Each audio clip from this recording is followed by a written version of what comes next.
Pozdravljeni, poslušate Triglav skladi Stockcast. Danes pa z vami Matjaž Pogorevc, sem investicijski analitik. In jaz sem Klara Repnik, delam na področju financ. Aleksandar pa je danes na izobraževanju, tako da bo še bolje upravljal svoje sklade. Letos je za nami kar precej vihravo leto. Če smo lansko leto zaključevali z mislimi, da je COVID-19 za nami in pred nami svetla prihodnost, se je novo leto pričelo z visoko volatilnostjo na področju energentov, ki pa se je z ruskim napadom na Ukrajino še dodatno stopnjevala. V naši družbi je danes Izidor Jerman, upravljalec ter direktor področja za individualno upravljanje premoženja, s katerim se bomo pogovorili o evropski energetski odvisnosti, energetski krizi in načrtih Evropske unije, ki so namenjeni reševanju energetske odvisnosti. Izidor, lepo pozdravljen. Lepo, da si danes z nami. Pozdravljen, Izidor. Ja, enako tudi v mojem imenu že drugič, tako da se veselim. Zaradi začetka te ofenzive v Ukrajini s strani Ruske federacije je oskrba z energijo v Evropski uniji čez noč postala negotova. Cene so poskočile in se prezrcalile v povečano draginjo tako v Evropi kot po celem svetu. Evropska unija je zaradi napada poostrila sankcije proti Ruski federaciji in začela z umikom od ruskih energentov. V naši strukturi povpraševanja v Evropi naftni derivati predstavljajo okoli 35%, zemeljski plin pa okoli 24% vseh energetskih potreb Evropske unije. Pa me zanima, Izidor, katere države članice Evropske unije so zaradi spremembe trgovinske politike z Rusijo in iskanja novih dobaviteljev pod največjim pritiskom? Vsekakor Nemčija, ker Nemčija je v zadnjih 20-30 letih dejansko, kar se tiče oskrbe z zemeljskim plinom, postala 100% odvisna od ruskega trga. Tako da, kot si že omenil, z začetkom vojne v Ukrajini je čez noč bilo treba spremeniti celotno zgodbo, celoten miks energentov v Evropi. To je bilo letos konec februarja in v danem trenutku smo sicer imeli dovolj zalog za normalno preživetje prejšnje zime. Potem se je pa začel, zelo pospešeno iskanje alternativnih virov, kako priti na neko zeleno vejo v tej zimi, dočim za naprej se niti ni še toliko veliko razmišljal, sprotno se je, ne toliko intenzivno kot za to zimo. In moram reči, da tam, kjer smo zdaj na tem, kaže bistveno bolje, kot je bil nek izgled še letos junija. Nekako je Evropi uspel, zagotoviti dovolj plina za letošnjo zimo. Zelo na roko nam je šla sorazmerno topla jesen, predvsem oktober in november. Sta primogla s tem, da v december prihajamo z zalogami plina v Evropi, ki so zafilana 100%. Ob tem je pa treba tudi povedati, da pred evropskimi pristanišči čaka ogromno ladij napolnjenih z utekočinjenim zemeljskim plinom, ki dejansko ne morejo ga raztovoriti, ker v Evropi še ni bilo dovolj mraza. Torej, če nam naslednjo zimo ne uspe zagotoviti zadostnih količin zemeljskega plina, kakšne so lahko posledice za evropsko gospodarstvo? Vsi vemo, da je Nemčija najpomembnejši trgovski partner večine evropskih držav. Torej bi se kriza v Nemčiji lahko razširila po celi Evropi. Vsekakor Nemčija je največje evropsko gospodarstvo, lahko rečemo, da je nek motor evropskega gospodarstva, tudi nek zagotovilo za stabilnost evropskega gospodarstva. In če na globalni ravni pomeni, če Amerika zakašlja, se svet prehladi, v Evropi pomeni, če Nemčija zakašlja, se Evropa prehladi. Res je, da kljub vsemu je evropsko gospodarstvo se izkazalo v teh časih, da je zelo odporno, da je bila prestrukturiranje evropskega gospodarstva po veliki finančni krizi, pa po evrski krizi. Leta 2012 do danes ogromno dela že narejenega, nismo še na končnem cilju, ampak je evropsko gospodarstvo se izkazalo za odporno, pa v drugi strani pa fleksibilno.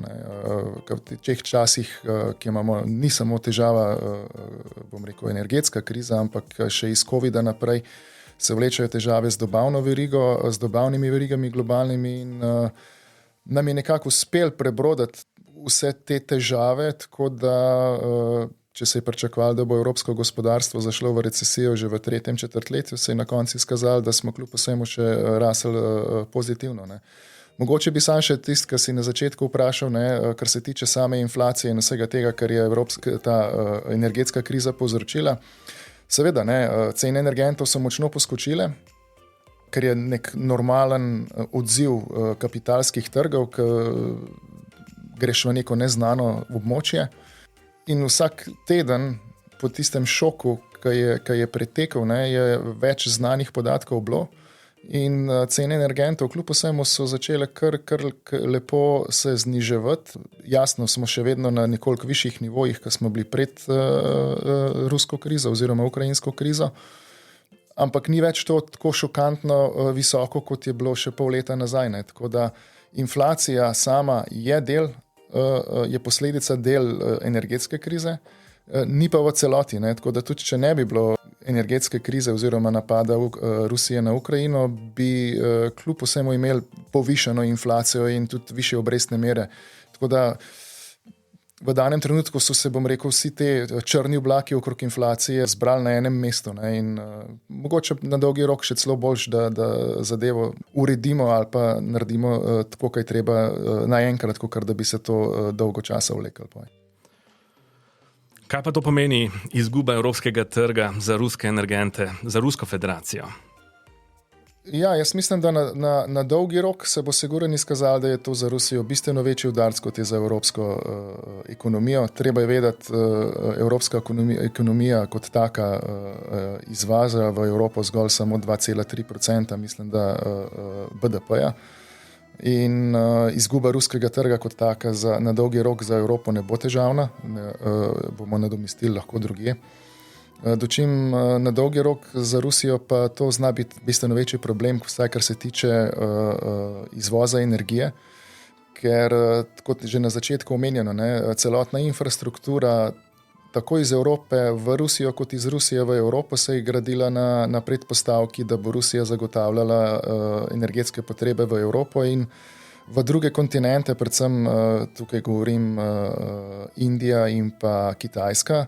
Nekih resnih infrastrukturnih projektov strani Rusije ni bilo narejenih, tako da v danem trenutku Rusija niti ne mora vse te dodatne kapacitete, ki jih zdaj ostajajo, izvažati v druge države po plinovodih, ne bom rekel. Lahko nekaj malega preko utekočinjenega plina, ampak je transport do tja bistveno drugačen. Zakaj pa smo v Evropi postali tako odvisni od ruskega plina? Jaz mislim, da je tu, bom rekel, več dejavnikov, ki so pripeljali do tega. Glaven del krivde lahko v danem trenutku lahko rečemo je na Nemčiji. Nemčija se je iz neznanih razlogov 30 let nazaj očitno odločila, da bo dolgoročno postala odvisna od, kar se tiče uvoza plina pa energetske stabilnosti zgolj od ene države, ki je izkaže nažalost avtokratska država in se je izkazalo, da to ni bila najboljša poteza Nemčije. In v danem trenutku, ja, gotovo je takrat, ko se je to delalo, ostale tehnologije, kar se tiče utekočinjenega plina in vsega tega, niso bile še toliko daleč razvite in je bilo pač cenovno sigurno najcenejše plin dobivati iz Rusije, ker naftovod lahko poteka po kopnem.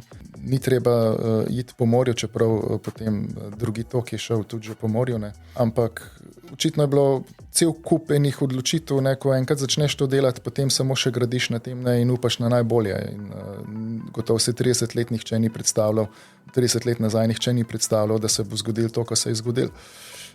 Zdaj se je pa to zgodilo in je treba nekaj na hitro narediti in mislim, da kljub vsem črnogledim napovedim smo na dobri poti. Bistveno hitreje, kot je bilo pričakovano, da Evropa lahko hitro naredi neke stvari, predvsem Nemčija. Se je zelo hitro, stvari so se spremenile in se odvijajo, bom rekel, srednjeročno, tudi dolgoročno, gotovo v pravo smer, ker kljub vsemu, kar se tiče energetske zanesljivosti ali pa energetske odvisnosti, je vedno dobro imeti razpršene dobavitelje energentov. V zadnjih letih ni opaziti, da bi se povpraševanje po plinu v Evropi močno povečevalo. Smo pa računali, da bo to pomemben in ključen del naše zelene prihodnosti. Res je, ja, če gledamo izključno porabo plina, se v zadnjih 5 letih ni bistveno spremenila v Evropi. To pomeni, da smo našo infrastrukturo oziroma naše potrebe po energiji nekje dosegali neke maksimume. Na eni strani nam tehnologija omogoča bolj učinkovito rabo energije in zaradi tega ni potrebno nominalno povečevati uvoza energentov. Na drugi strani pa plin je bil en izmed ključnih delov prehoda na ogljično nevtralno, bom rekel, skupnost evropskih držav do tam nekje do leta 2050, kakršen je plan, ne? In plin jasno bistveno manj onesnažuje zrak ali pa okolje kot premog, kot nafta. In je bil mišljen kot en ključen del zelenega prehoda. Kar pa ne pomeni, da še tudi za rusko krizo, zdaj, ko se je zgodilo, da to ne bo v prihodnosti. Ne? Pač samo plin bomo pač dobivali z različnih drugih koncev sveta in bo še vedno en izmed ključnih dejavnikov, kako preideti na ogljično nevtralno gospodarstvo ali pa krožno gospodarstvo, kot se temu reče.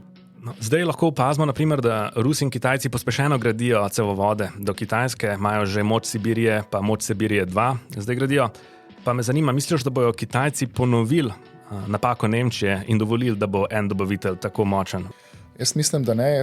Kljub vsemu Kitajci so preudarni, do določene mere pragmatični in mislim, da se ne želijo biti odvisni zgolj od ene države, glede na to, da trenutno niso te države odvisni. V dani situaciji bojo lahko celo v narekovajih rečem vojni dobičkarji in Ruse prisilili po cenejših energentih. Na drugi strani pa treba vedeti, da ta infrastruktura se ne more zgraditi čez noč in po nekih ocenah, kolikor bo Rusija želela vse kapacitete zemeljskega plina preusmeriti iz Evrope proti Kitajski, naj bi se to zgodilo še nekje tam do leta ali pa celo po letu 2030, ker izgradnja take infrastrukture ni pocen in je časovno zahtevna. Pa imamo v Evropi še kaj prostora, da povečamo proizvodnjo zemeljskega plina? V sami Evropi, na celini Evropi, prav veliko prostora gotovo več ni. Neke male kapacitete so še možne, ampak te male kapacitete niso zadosti, da bi lahko nadomestili ruski plin. Ne. Prepričan sem, da na Norveškem pa v Severnem morju je nekaj prostih kapacitet še za to. Večina tega plina srednjeročno bo prihajala iz drugih držav. Ne. In jaz mislim, da tukaj gre Evropa v pravo smer, da ima plan razpršiti različne dobavitelje, da ne bi zdaj pač bili odvisni oziroma prišli iz odvisnosti enega na drugega. Ne. Veliko se govori o Katarju, Katar je del tega, Katar ima ogromne kapacitete zemeljskega plina, ogromno kapacitet imajo v ZDA, zelo veliko tudi v Kanadi. Problem Kanade je samo v tem, da zaenkrat še nimajo vzhodnih terminalov za utekočinjen zemeljski plin. Dogovori tečejo, mislim, da na koncu bo interes vseh, da se to naredi tako, kaj treba. In gotovo v naslednjih 20 letih bo Evropa, po mojem mnenju, imela še vedno zagotovljen plin iz različnih virov. Ne. Cena bomo pa videli. Ne. Cena je vedno tako. Ne. Na začetku neke nove tehnologije, kot je utekočinjen zemeljski plin, je mogoče malo dražje, ampak s tem, ko se tega več potrebuje, ekonomija obsega naredi svoje in sem prepričan, da na koncu bomo imeli v Evropi še vedno konkurenčne cene plina. Kje pa se pojavljajo ozka grla pri uvozu utekočinjenega zemeljskega plina? Trenutno je tako, kot smo že govorili, ne, celotna infrastruktura v Evropi se je gradila zadnjih 30 let, ne, na uvozu plina iz Rusije. Ne, in potem imamo zdaj pa vemo, da pač utekočinjen zemeljski plin pa pride na drugih koncih Evrope, to se pravi v Španiji, Portugalski, Franciji, na teh obalah in trenutno kratkoročno so največja ozka grla ravno v povezavi iz teh obmorskih mest v centralno Evropo. Ne, to se pravi med Španijo in Francijo nekje so ozka grla. Na drugi strani pa treba vedeti, da Nemčija zelo pospešeno gradi terminale na njihovem severnem morju. V planu je, da še v letošnjem letu odprejo 2, v naslednjem letu še 2 in do leta 2024 naj bi imeli zadosti kapacitet za celotno nadomestitev uvoza ruskega plina prek terminalov za utekočinjen zemeljski plin. Tle je ključno pa vsem tem pri Nemčiji, ne, da je pa celotna infrastruktura že zelo, zelo blizu teh obal pripeljana. Tako da na določenih terminalih je treba zgraditi zgolj 2 km plinovoda in je potem celotna Nemčija povezana s plinom, ki bo prišel iz drugod. Glede na to, da bo potrebno graditi novo infrastrukturo, plinske terminale, tankerje za prevoz utekočinjenega plina in cevovode, pričakuješ, da bodo podjetja v tem segmentu še naprej pozitivno izpostavljena trenutni situaciji? Jaz mislim, da ja. Miks se je spremenil, na kakšen način se bo to delal. Izgraditev teh terminalov ni neka, bom rekel, velika znanost, saj na nek srednji rok, kolikor imaš plan to narediti, ni to težko narediti. V bistvu so lahko rečem, prenosni terminali, ki jih lahko z ladjo pač prestaviš iz enega dela na drug del. To ni problem. Je pa tudi pomembno povedati, da pač Nemci, kljub vsemu, da so videli, da so naredili napako z ruskim plinom, strateško napako, zdaj razmišljajo bistveno bolj dolgoročno v zelo kratkem času. To pomeni, da neke plane so že tako nekaj imeli narejene, ampak jih pač niso realizirali, da na obstoječih terminalih za uvoz utekočinjenega plina jih bojo pripravili do te mere, da bodo lahko v bližnji prihodnosti, ko bo tehnologija za to na voljo, lahko uvažali tudi utekočinjen vodik namesto utekočinjenega zemeljskega plina. Kar pa je en tistih ključnih delov po enkrat v bližnji prihodnosti ali pa mogoče malo daljši prihodnosti, da postanemo ogljično nevtralni. Imaš morda kakšen primer, koliko denarja sedaj posamezne države v Evropi namenjajo subvencijam teh stroškov, ki so povezanih z visokimi cenami energije? Ja, nekaj podatkov je, se pravim, iz različnih virov različni, ampak nekako nam je uspelo zbrati ven, da v danem trenutku Nemčija namenja približno 200 milijard evrov za bom rekel, pomoč gospodarstvu in prebivalstvu. Velika Britanija okrog 300 milijard. Potem imamo v Evropi namenjenih dodatnih 210 milijard do leta 2027 za prehod, izključno za prehod iz ruskega plina na alternativne vire ali pa na alternativne ponudnike. Potem je pa še ta, bom rekel, največji del vsega skupaj je pa zeleni dogovor, tako imenovani Evropski zeleni dogovor, ki namenja približno 1000 milijard do leta 2030 že za transformacijo zelenega prehoda, kar pa pomeni tudi ogromno infrastrukturnih projektov, takšnih in drugačnih, v bližnji prihodnosti nas čakajo, od bolj učinkovitega elektroomrežja do pametnega elektroomrežja in vsega tega naprej.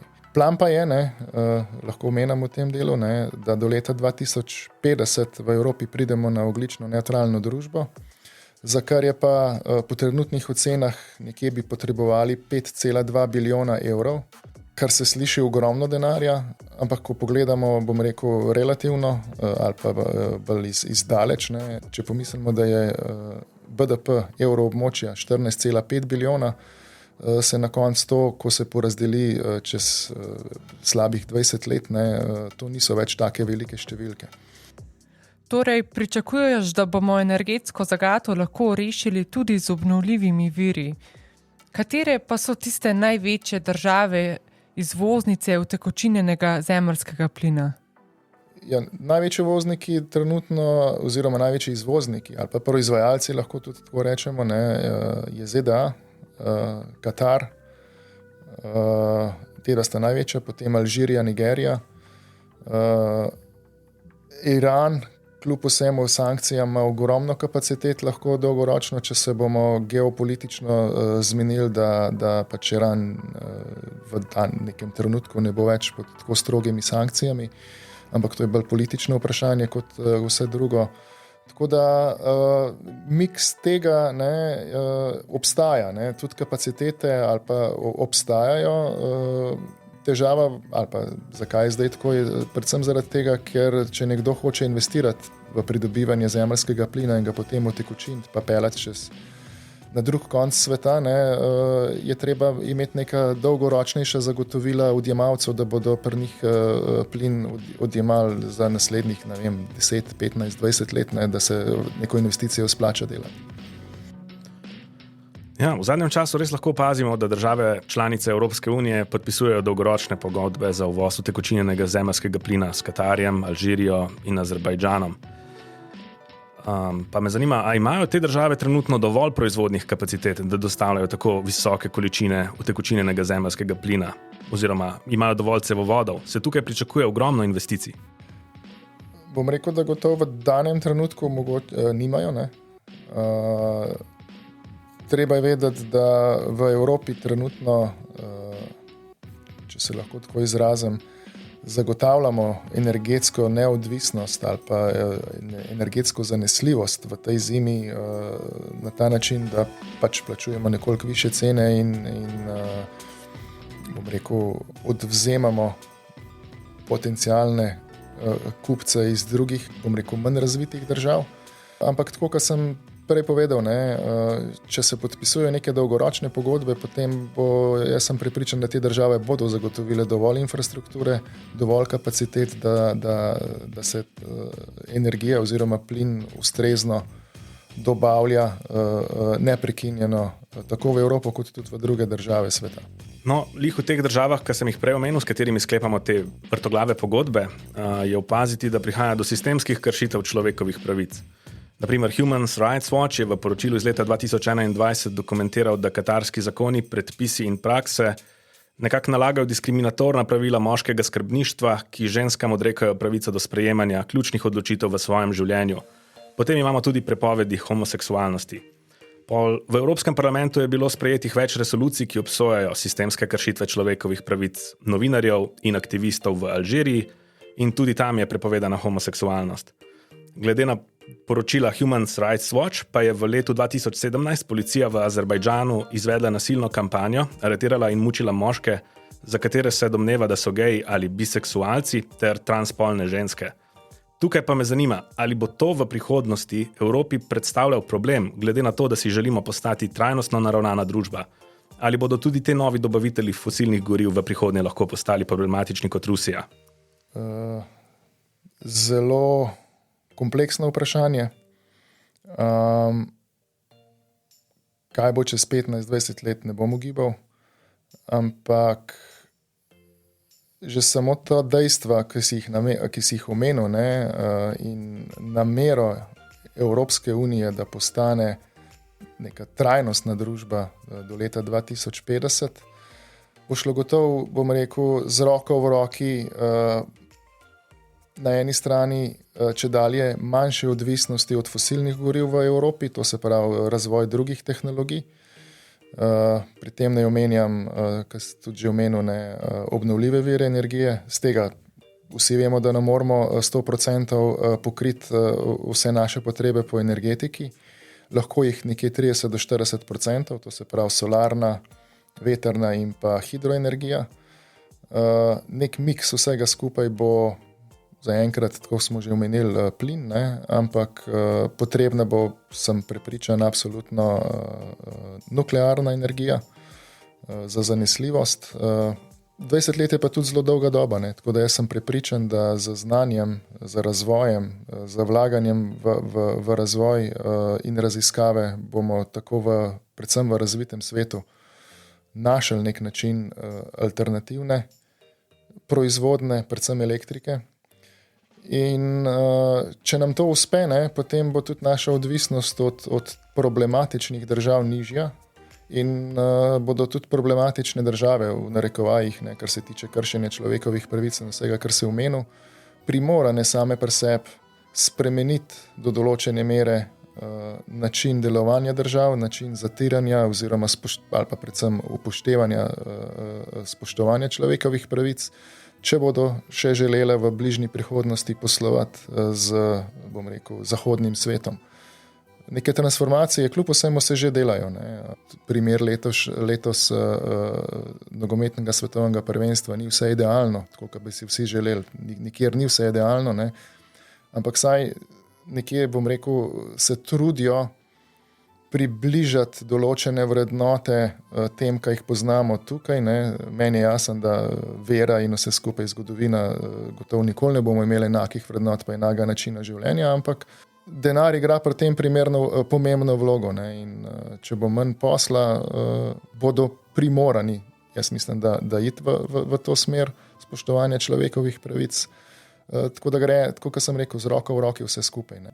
Jaz sem vedno pozitiven in jaz mislim, da tudi na tem delu vsaj določene zalivske države so bistveno bolj liberalne, že kot so bile pred 20 leti, in tiste bolj liberalne države so tudi bolj uspešne gospodarsko in je to nek pokazatelj tudi ostalim, bom rekel, avtokratskim državam, da se splača iti v to smer.